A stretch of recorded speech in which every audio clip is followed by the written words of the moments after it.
তারপরেও তোমরা তোমাদের রবের কোন কোন ক্ষমতাকে অস্বীকার করবে?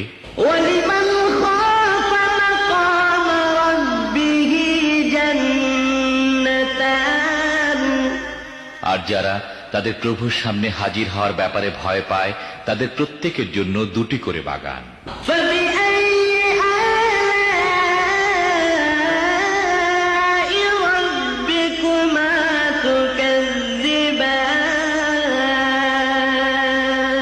তোমাদের রবের কোন কোন দানকে তোমরা অস্বীকার করবে?